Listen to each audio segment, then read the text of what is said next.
So the mayor was on the phone as he drove in. I was going to ask him some questions. All right, Mr. Hickey, I want to ask you about the amphitheater. So they're proposing it go in Thompson Park. Where in Thompson Park, do you know? Kite Hill is my understanding. All right, and what's the market potential?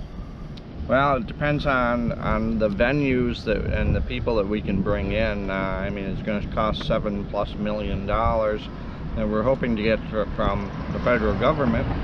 But at the same time, we still have to have some soft money of about $1 million in order to fund the design and the permitting and all that. So what about the parking or restroom situation up there? Well, the restroom will be included, as far as I understand. We'll find out. The design is supposed to be available tonight.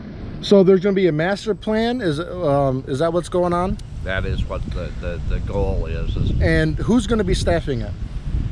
Yet to be decided. The whole project is contingent on getting that funding from the federal government. Okay, and what about deed restrictions for commercial enterprise in the park? That could be a problem. This is parkland. My understanding from the past is that nothing could be chargeable. No fees could be charged unless it was going for whether it stayed in the park. Money could be used if it stayed in the park, just like the zoo. It could be for an educational purposes, charitable purposes. But that distinct question is one that needs to be answered. Parking is a huge problem. I know 2 years ago when I came out of the park from the fireworks, I had to wait 2 hours just to get my vehicle to move, not get out of the park, just to move from where I had parked. Yeah, so parking is a huge issue. And just to wrap it up real quick, the weed law. So there's been 400 signatures online. Does the online count, or does they have to have an in-person? No, they actually have to have signatures. So and how many do you have? Do you know? I do not. Okay. That is something that has to come probably from the county, because the county has got to do the resolution the resolution that would probably be passed tonight to opt out.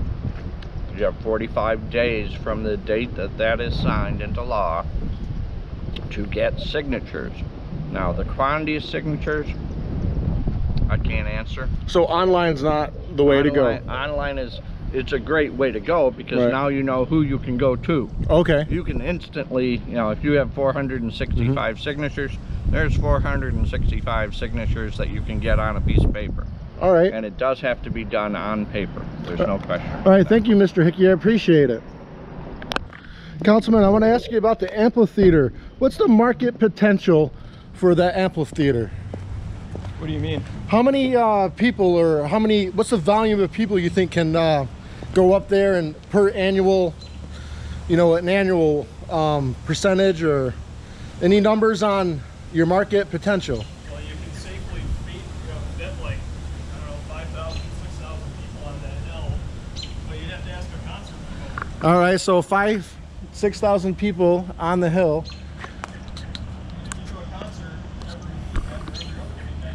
All right, and what are the deed restrictions for a commercial enterprise?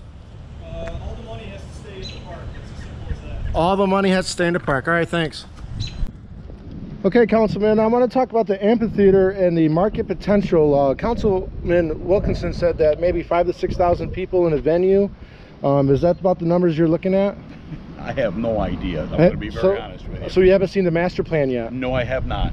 Okay, and I guess there are some... My question is anybody else? Okay, well, that's a good question. I haven't seen it. No, you haven't seen anybody in the council. All right. So far, no one's answering any questions about it because they haven't looked at it. But I have a question about the weed law.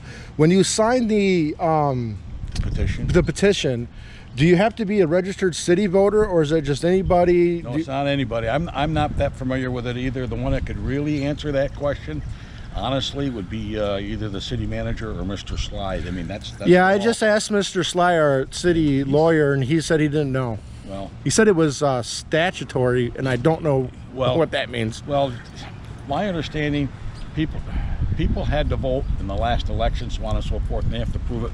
And I believe it's for in the city. I'm not sure, but Mr. Mix could really answer that question. All right, thank you so much. I appreciate it. Donnie. I've already asked all the questions everybody wants to know. Okay, not mine. All right, Mrs. Horton, have you seen the master plan for the amphitheater at all? No comment. What about the weed law? Where do you stand on that? Do you think it's something that the city should opt out of?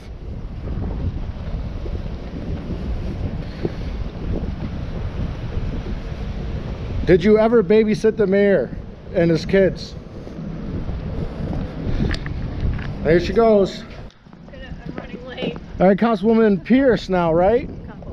Campo Pierce. So can you tell us about the venues and shows for the amphitheater? Any idea who would bring to town? Well, I think it'd be a perfect place for TPAO to hold their concerts. So, as you probably know, they bring in a wide variety of acts every year. So them to start, and then I think there's really unlimited potential for different types. All right, have you seen the master plan or done any research on this and seen the drawings or anything like that? We're gonna see them right now. Awesome. Yeah. All right, thank you. Thank you. All the seats are back. Courtesy of Mr. Mix. This is the concept site plan. Perspective 1.